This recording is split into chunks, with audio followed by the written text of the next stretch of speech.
সাত আসমানের নাম কি এবং তা কি দিয়ে তৈরি, এই ব্যাপারে আল কোরআন ও বিজ্ঞান কি বলে।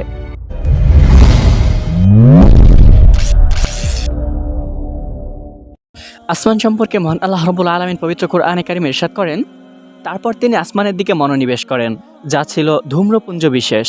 তারপর তিনি আসমান এবং জমিনকে বললেন, তোমরা উভয়ই স্বেচ্ছায় অথবা অনিচ্ছায় এসো। তারা উভয়ে বলল, আমরা অনুগত হয়ে আসলাম। সূরা হামিম আয়াত নাম্বার 11।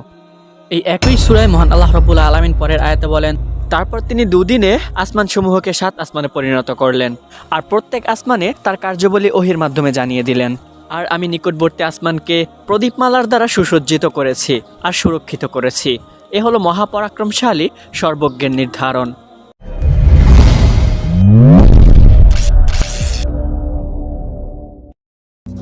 আসসালামু আলাইকুম রহমতুল্লাহ। প্রিয় দর্শক দেন ভিউয়ার্স এন্ড অডিয়েন্স, স্বাভাবিকভাবে যদি আমাদের কাছে কোরআনী ইলম থাকে তাহলে আমরা অবশ্য সবাই জেনে থাকব যে মহান আল্লাহ রাব্বুল আলামিন আসমানকে স্তরে স্তরে সৃষ্টি করেছেন। এমত অবস্থায় কৌতূহলে কিছু জানার আগ্রহী মানুষের মনে এই একটি প্রশ্ন এসেই থাকে যে মহান আল্লাহ রাব্বুল আলামিন আসমানগুলোকে কী দ্বারা সৃষ্টি করেছেন। তো আজকের কন্টেন্টটি তাদের জন্য। মুশাক্কাতুল কুলুব নামক কিতাবের মাঝে 7 আসমানের 7টি নাম রয়েছে। এই কিতাবটির বর্ণনা মতে প্রথম আসমানের নাম হচ্ছে রকিয়া, আর এই আসমানটি দেখতে দুধের চাইতেও অধিক সাদা, তবে এটি কি দ্বারা তৈরি সেটা বর্ণিত নেই। দ্বিতীয় আসমানের নাম হচ্ছে ফাইদুন অথবা মাউউন, আর এই আসমানটি লোহা দ্বারা তৈরি এবং এটি থেকে আলোকময় রশ্মি বিচ্ছুরিত হয়। তৃতীয় আসমানের নাম হচ্ছে মালাকুত এবং হারিয়ন, অর্থাৎ কেউ কেউ মালাকুত নামে চিনে এবং কেউ কেউ হারিয়ন নামে চিনে, এবং এটি তামার তৈরি। চতুর্থ আসমানের নাম হচ্ছে জাহিরা। এই আসমানটি চোখের সামনে আধার সৃষ্টিকারী সাদা রৌপ্য দ্বারা নির্মিত। পঞ্চম আসমানের নাম হচ্ছে মুজাইয়ানা বা মুসাহারা। এই আসমানটি লৌহিত স্বর্ণ দ্বারা নির্মিত। ষষ্ঠ আসমানের নাম হচ্ছে খালিসা। এই আসমানটি আলোকিত মুক্তা দ্বারা নির্মিত। সর্বশেষ অর্থাৎ সপ্তম আসমানের নাম হচ্ছে লাবিয়া, আবার কেউ কেউ এটাকে দামিয়া নামেও চেনে। সপ্তম আসমানটি লাল ইয়াকুত দ্বারা নির্মিত এবং এই সপ্তম আসমানেই ফেরেশতাদের ইবাদতগাহ বাইতুল মামুর অবস্থিত। এখানে প্রতিদিনই হাজার হাজার ফেরেশতা ইবাদত করতে আসে, কিন্তু ফেরেশতাদের সংখ্যা বিপুল হওয়ার কারণে তারা পরবর্তীতে এখানে আসার সুযোগ পাবে কিনা তা জানা নেই।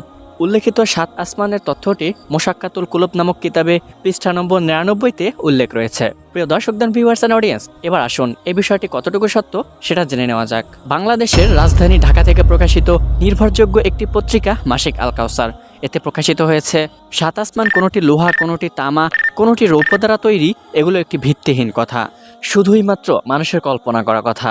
তাদের বর্ণনা মতে কোন আসমান কেমন ধরনের এবং তা কি দিয়ে তৈরি এটা আমাদের মানব বুদ্ধির বাইরের বিষয়। পবিত্র কোরআনে কারিমে এবং হাদিস শরীফে 7 আসমানের সৃষ্টি সম্পর্কে আলোচনা রয়েছে, কিন্তু কোনটি কি দ্বারা তৈরি এ সম্পর্কে কোনো ধারণা নেই। তাছাড়া সূরা বনী ইসরাঈলের 36 নম্বর আয়াতে মহান আল্লাহ রাব্বুল আলামিন ইরশাদ করেন, যে বিষয়ে তোমার জ্ঞান নেই তার পিছনে পড়ো না, নিশ্চয়ই কান, চোখ ও অন্তর এদের প্রতিটির ব্যাপারে সে জিজ্ঞাসিত হবে।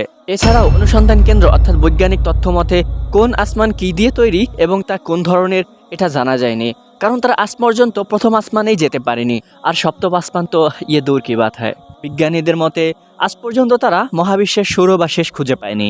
এই মহাবিশ্বে তারা যতই দেখছে ততই তারা নিত্য নতুন বিষয় আবিষ্কার করতে পারছে। তবে আজ পর্যন্ত তারা যে রিসার্চ করেছে তার সারমর্মে পাওয়া যায়, স্বাভাবিকভাবে আমরা যে সূর্য উদীয়মান দেখি তা পৃথিবী থেকে 13 লক্ষ গুণ বড়। আর সূর্যের চাইতেও বড় ব্যাটেলজিউস নামে একটি তারকা রয়েছে।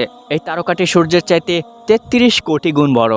বিজ্ঞানীদের জানানো শেষ তথ্য মতে প্রক্সিমা সেন্ট্রাই, আলফা সেন্ট্রাই, ব্যাটেলজিউসের মতো 500 বিলিয়ন তারকা নিয়ে গঠিত হয়েছে গ্যালাক্সি বা ছায়াপথ।